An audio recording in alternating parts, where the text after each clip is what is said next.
répète.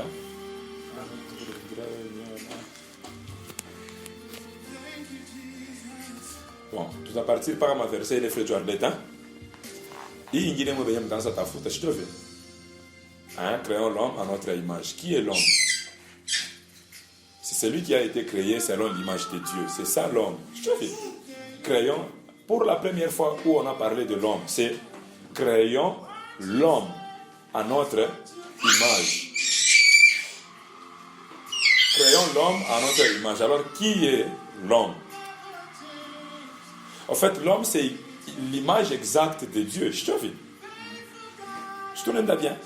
L'homme, en réalité, c'est l'image exacte de Dieu. Or, quand nous parlons de l'image exacte de Dieu, c'est-à-dire, c'est que nous pouvons voir avec nos yeux. L'image, en réalité, nous pouvons le voir avec les yeux. Mais en même temps, qui est l'homme? C'est celui qui est fait à la ressemblance de Dieu, c'est-à-dire, même le fond, il y a que fond. Il est comme Dieu.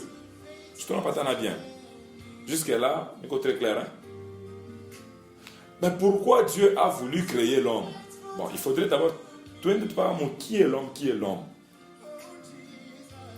Avant que Dieu ne puisse créer l'homme, en réalité, il avait déjà une mission pour lui. C'est-à-dire, chaque homme a une mission. Et chaque homme est défini selon la mission qu'il a. Mais seulement, c'est que nous tous, en tant qu'hommes, nous sommes faits à l'image de Dieu. Quand je regarde l'autre, je dois voir l'image de Dieu. Je veux me comprendre un peu. Quand je vois l'agissement de l'homme, je dois voir Dieu. Maintenant, le problème, c'est quoi? Pourquoi l'homme n'opère pas comme Dieu? Si réellement, l'homme est l'image de Dieu, pourquoi il n'opère pas comme Dieu? Je te dis là. Si réellement, l'homme ressemble a été créé à la ressemblance de Dieu, comment il n'arrive pas à faire les choses comme quelqu'un qui est de la race de Dieu? On va le comprendre un peu bien. Donc, c'est là que, lorsque nous définissons l'homme comme étant l'image et la ressemblance de Dieu, alors on comprend que l'homme, après avoir péché, ce n'est pas l'homme, c'est une autre créature. On le comprendra bien. Après que l'homme ait péché, il est devenu une autre créature que celui que Dieu avait créé. Parce que celui que Dieu avait créé avait une autre mission. On comprendra bien. Celui que Dieu avait créé avait une autre mission. Celui de cultiver les jardins, de les garder.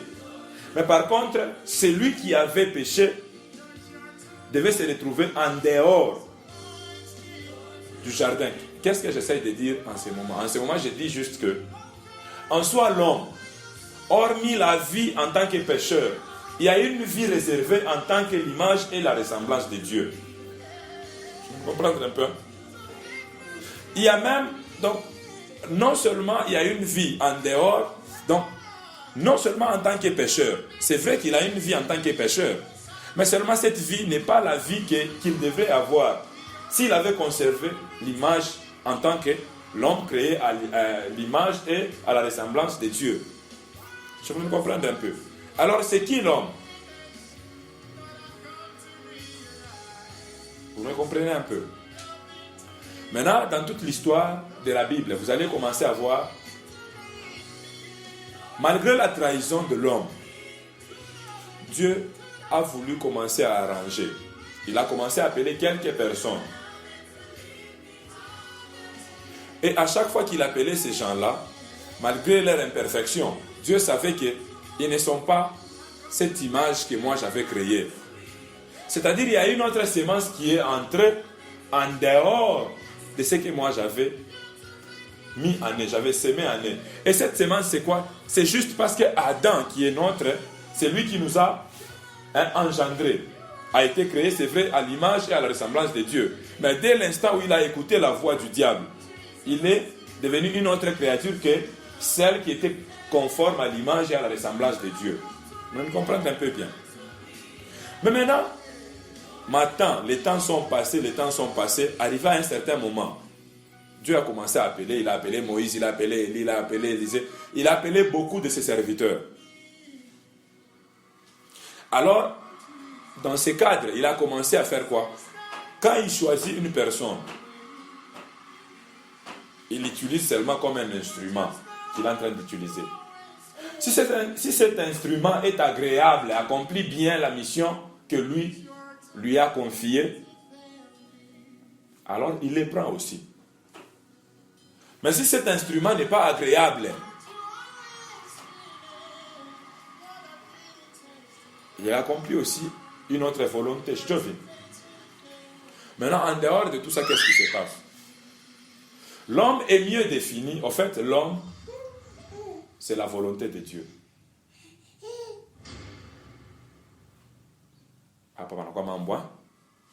En soi, l'homme, c'est la volonté de Dieu. Maintenant, en quoi l'homme, c'est la volonté de Dieu?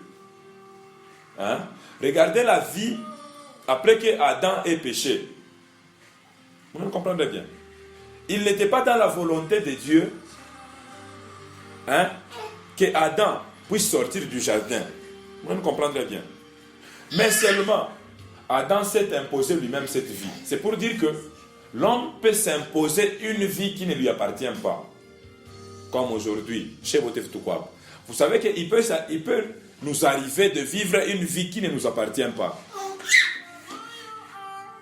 Je te fais là. Mais si l'homme c'est la volonté de Dieu, alors l'homme doit vivre selon la volonté de Dieu alors. Je te fais.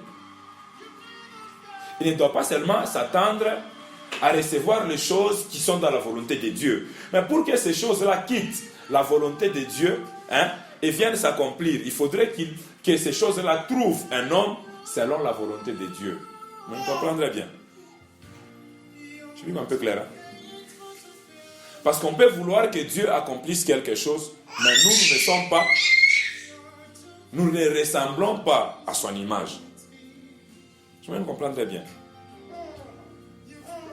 Alors, en évoluant, qu'est-ce qu'on comprend?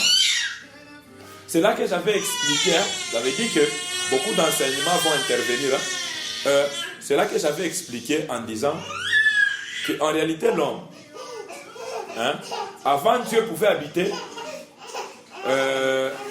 présent dans le temple, on pouvait avoir l'arche au milieu de nous disant que c'est ça le symbole de qui? De Dieu. Je peux me comprendre bien. On pouvait dire ça. À un certain moment, l'arche était entrée même au Manyumba Yabantu. Or, en réalité, selon le verset qu'on venait de lire, c'était dans Actes, Dieu n'habite pas dans des choses faites des mains d'hommes. Vous comprenez un peu? Mais avant, dans l'Ancien Testament, on pouvait utiliser l'arche, on le met même mounin. La chose qui symbolisait Dieu pouvait entrer dans les maisons des hommes, comme dans la maison d'Obed-Edom. Vous me comprenez un peu? Je me comprends bien. Alors, qu'est-ce qui s'est passé? On a même construit le temple où la gloire de Dieu était descendue. Quand on parle de la gloire de Dieu, on parle de sa présence était là aussi. Je me comprends. Parce que la présence de Dieu est toujours accompagnée de la gloire de Dieu. Je me comprends un peu. Alors, qu'est-ce qui se passe en soi? Si nous nous posons la question, qui est l'homme? On se rend compte que tu vas confronter comme une question, maintenant il y a ming, auquel nous devons répondre. Jusque-là, je me rends compte que les gens maintenant vont lancer mani. Qui est l'homme? Il est naïo, hein? Il va quitter sa histoire de toucher et comprendre. Il y a mais comment faire pour être l'homme? Comment faire pour être l'homme? Donc, en soi, il faudrait que nous connaissions en réalité l'ensemble de ce qui définit l'homme en réalité. Et pourquoi Dieu a pris la forme d'un homme pour venir? Je me comprendre.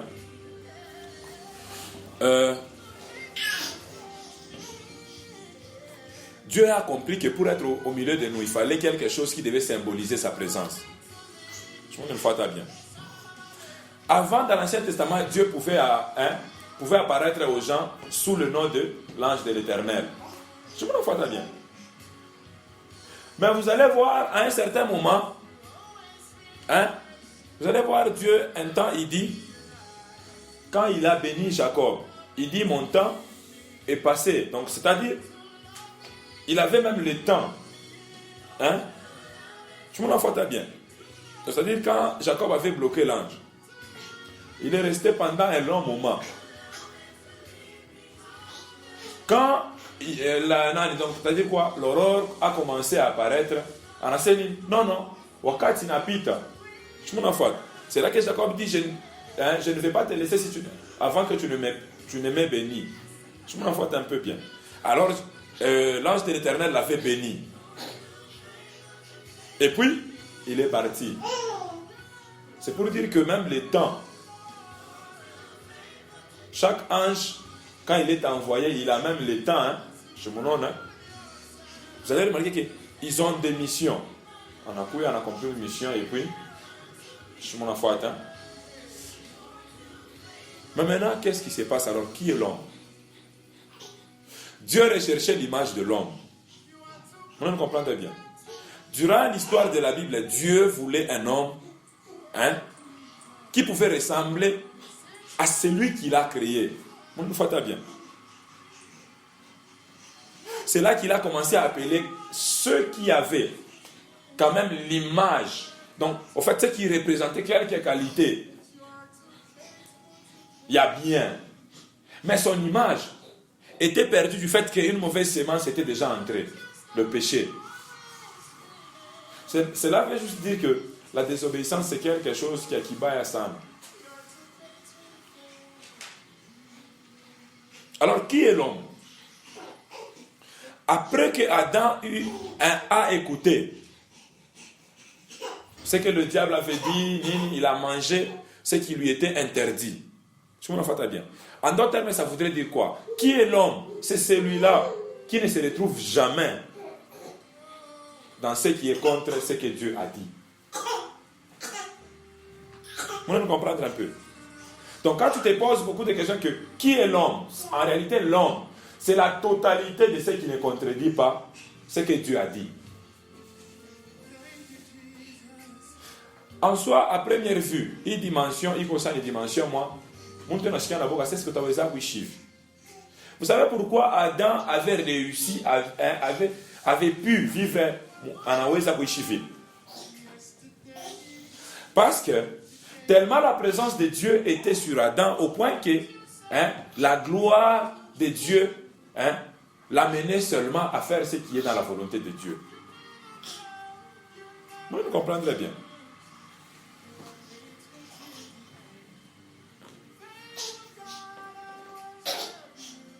Je me rends un peu. Maintenant, c'est qui l'homme? En fait, dès l'instant où l'homme se retrouve en dehors de ce que Dieu a dit, ou bien en dehors de ce que Dieu veut, déjà, le problème commence là. C'est un terrain que nous ne devons pas même pas chercher à faire quoi? À connaître. C'est une dimension où, je peux expliquer mieux, c'est une dimension où tu peux voir,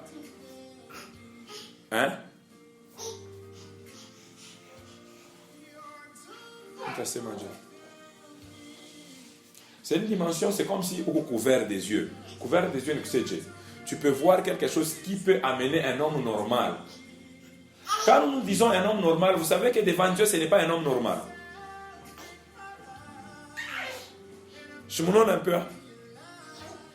En réalité, ce qui se passe, c'est quoi? Quand nous disons un homme normal, pour nous, c'est un homme charnel. Donc, ce n'est pas un homme normal devant Dieu. Je me donne lorsque nous sommes confrontés, par exemple, qui est l'homme? L'homme, à l'image et à la ressemblance de Dieu, peut voir le diable sans péché.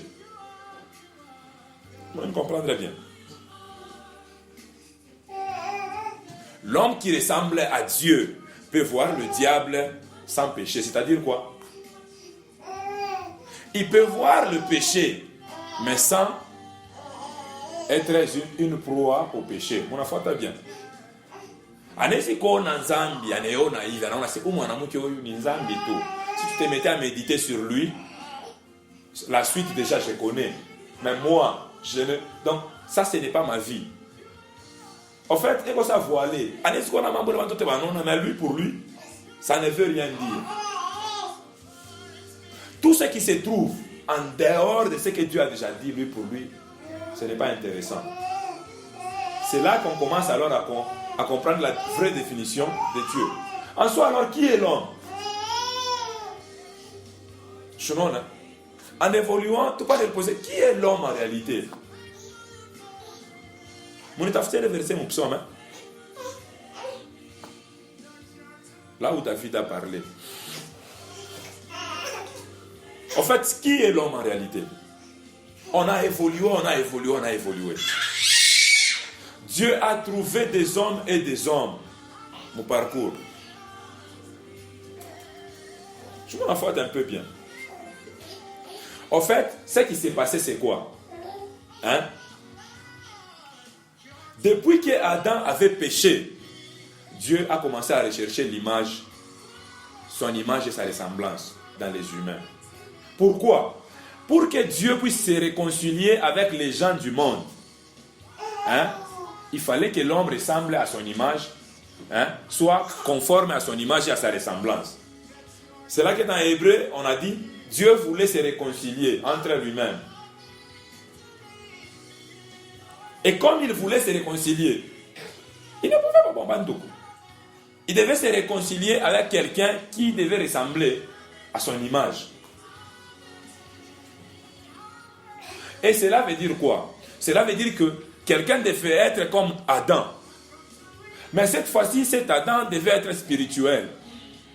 Au point que lui aussi allait être confronté aux mêmes tentations que Adam. Vous comprenez un peu bien. Mais lui, cette fois-ci, ces tentations, c'est pour annuler cette loi qui s'était levée sur Adam d'avoir écouté la voix du diable. Il fallait qu'il y ait une autre personne qui allait être tentée comme Adam, mais qui allait surmonter les tentations du diable. C'est celui-là qui allait donner maintenant l'image exacte de ce que Dieu est en train de chercher en définissant l'homme. C'est celui-là qui allait être notre modèle comme étant un homme. Donc en soi, un homme, c'est Jésus.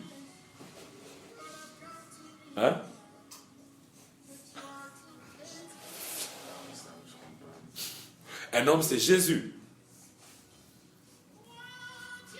Alors si nous parlons d'un homme, Jésus, donc nous aussi, pour que nous soyons définis comme étant des hommes, nous devons être des Jésus. Je veux. Mais maintenant, le problème avec nous, être des Jésus, ça nous renvoie maintenant à quelque chose. En fait, être comme Jésus, c'est déjà commencer à chercher quoi? À ressembler à l'image de Dieu. Car Jésus est l'image du Dieu invisible. On n'en dit pas, Car Jésus est l'image du Dieu invisible. En fait, c'est Dieu là qui était invisible, mais qui a créé l'homme selon son image.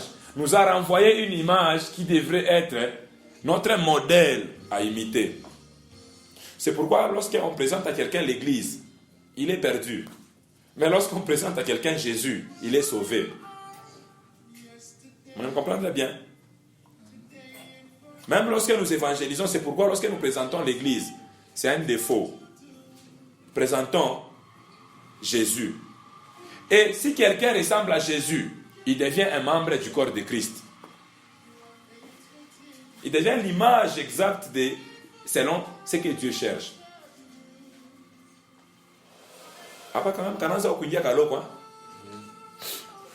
Alors, qui est l'homme? Si c'est Jésus.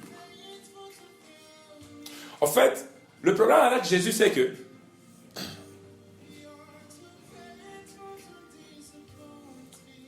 Dieu avait déjà mis son esprit en lui. Donc, qui est l'homme? C'est celui-là qui a l'Esprit de Dieu en lui. Je te l'entends pas bien. Nous avons reçu l'Esprit à la création. En tant que deux hommes, nous avons une âme. Nous avons aussi un corps. Mais le plus grand problème, c'est que Dieu a compris que son image a été corrompue. C'est-à-dire quoi? C'est là que j'ai toujours dit, s'il y a de faux serviteurs, ne vous étonnez jamais. Vous savez pourquoi s'il y a de faux serviteurs, il faut rendre gloire à Dieu. Parce qu'en réalité, vous ne pouvez jamais trouver un faux s'il n'y a pas un vrai. Car un faux, c'est une copie de ce qui est vrai. Vous pensez que nous allons dire, ça c'est un faux si on n'a jamais vu un vrai. Qui a déjà vu un faux billet à $300? Pourquoi Yakuyaka? Parce que le vrai n'a jamais existé. Le vrai bien n'a jamais existé, alors le faux ne peut pas exister. Pour dire que s'il y a aujourd'hui des faux chrétiens, c'est qu'il y a des vrais. C'est qu'il y a des vrais. Et à partir du vrai, les gens sont en train d'imiter, mais en ajoutant aussi la sémence de celui qui est venu maintenant, mais s'aimer du désordre. C'est que l'homme, selon la volonté de Dieu, existe, même maintenant.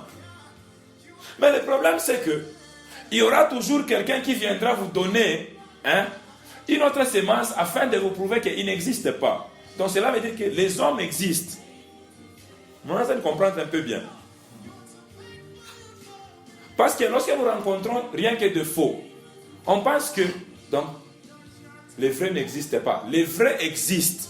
Si les faux continuent à exister, cela veut dire que il y a des vrais qui sont imités, qui sont copiés. Vous me comprendrez bien.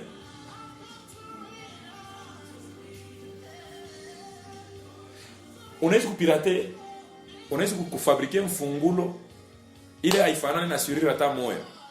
Utafanya nini? Shaina na maana. Mais par contre, si tu veux entrer chez Danto, tu es obligé de faire quoi? De prendre le mfungulo wake, unafanya une copie. Chofi. Et là, alors quand tu n'es pas, c'est une copie, une originale. Chofi. Donc pour dire, il ne peut jamais exister une copie qui n'a pas d'original. Si vous voyez une copie, c'est pourquoi les chrétiens hypocrites, en fait, leur apparence ressemble à quelque chose de vrai. Mais c'est leur fond qui ne ressemble pas à du vrai. C'est pour dire que qui est maintenant l'homme? Chez Mounona.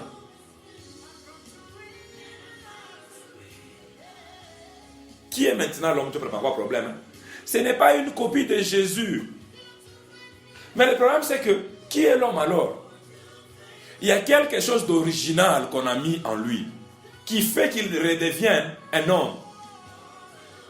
Et cette chose qui est venue l'amener, c'est Jésus. Vous voulez être des hommes créés à l'image de Dieu. Vous devez naître de nouveau. Ceux qui sont nés d'une femme sont liés à un péché originel. C'est-à-dire ceux qui sont nés venant des hommes sont liés à un péché qui est lié à qui? À Adam. Je te l'entends bien. Et maintenant, celui qui est né de nouveau, il est lié à qui?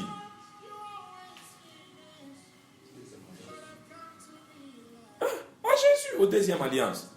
Là, maintenant, ce n'est pas une copie de Jésus. Du fait que, pourquoi ce n'est pas une copie de Jésus? Parce que c'est l'esprit de Jésus qui vient habiter dans cette personne. Maintenant, vous allez comprendre bien.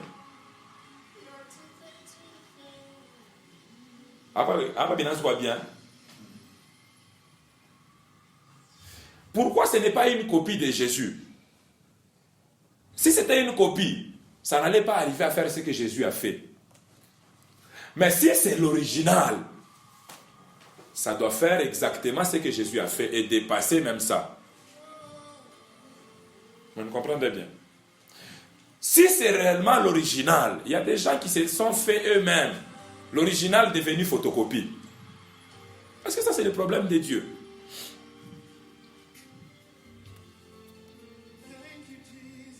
Le point de départ de quelqu'un maintenant qui veut être maintenant l'homme, c'est la nouvelle naissance.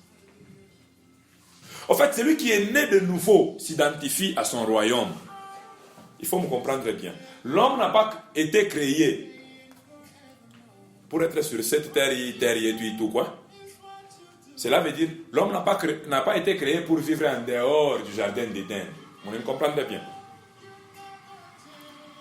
L'homme, Dieu dans son idée n'a jamais eu l'intention de créer l'homme pour vivre en dehors du jardin d'Éden. Il est arrivé à un certain moment, les hommes ont commencé à dire que la terre est bien saine. Non, non. Ça c'est la dimension d'être pécheur. Le péché est attiré par la terre. Vous me comprenez bien. Mais seulement si seulement on t'est renouvelé. Tu vas commencer à vouloir quelque chose lié, aspirer à ce qui est lié, aux choses d'en haut. C'est-à-dire quoi? Nous sommes de la terre, mais c'est-à-dire nous vivons sur la terre, mais est-ce que nous appartenons à la terre? Non. Donc cela veut dire que Dieu ne nous a pas créés pour que nous soyons Ivituik. Alors qui est l'homme en réalité? C'est cette personne qu'on est en train de préparer pour le ciel. Quelque chose qui n'est pas l'image de Dieu ne peut pas entrer au ciel. C'est l'image de Dieu, c'est la ressemblance de Dieu qui vit au ciel. Je vous me comprendrez bien. Maintenant, le problème, c'est quoi? Le problème, c'est que si on ne naît pas de nouveau, le problème, c'est que la Bible a dit, Nicodème a posé une question. Maître, comment faire pour entrer dans le royaume de Dieu? Le Seigneur Jésus-Christ a dit, en vérité, je vous le dis, si quelqu'un n'est pas d'eau et d'esprit, il ne peut pas entrer dans mon royaume.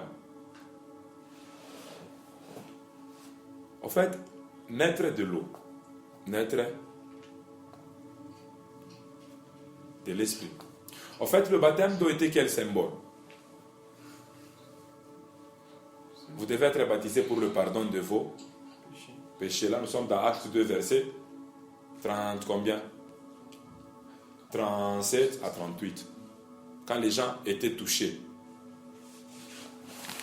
Acte des Apôtres, chapitre 2. Voilà, Acte des Apôtres, chapitre 2, verset 27. Nous lisons la parole de Dieu. Après avoir entendu ces discours, ils eurent le cœur vivement touché et ils dirent à Pierre et aux autres apôtres, hommes frères, que ferons-nous? Pierre leur dit, repentez-vous et que chacun de vous soit baptisé au nom de Jésus-Christ pour le pardon de vos péchés. Vous me comprenez un peu? En fait, pourquoi pour le pardon de vos péchés? Dans notre nature, selon que Dieu nous a créés, on était sans péché. Mais dès l'instant où le péché est entré, nous avons consommé le péché. Vous comprenez un peu? Pourquoi la Bible dit tout celui qui est venu d'une femme est lié au péché? Ce n'est pas seulement à la femme. Tout celui qui vient d'un homme créé sur la terre est pécheur. Maintenant, le problème, c'est quoi? Le problème est que il y a maintenant une possibilité que Dieu vient de nous donner afin d'être un homme selon son image et sa ressemblance. Vous me comprenez un peu? Alors, qui est l'homme? Celui qui n'est pas d'eau et d'esprit ne peut pas entrer dans le royaume. En fait, l'homme, c'est celui-là qui doit entrer dans le royaume. Or, qui est cet homme-là qui doit entrer dans le royaume? C'est l'homme selon la volonté de Dieu. Qui est cet homme-là selon la volonté de Dieu? C'est un homme qui est né d'eau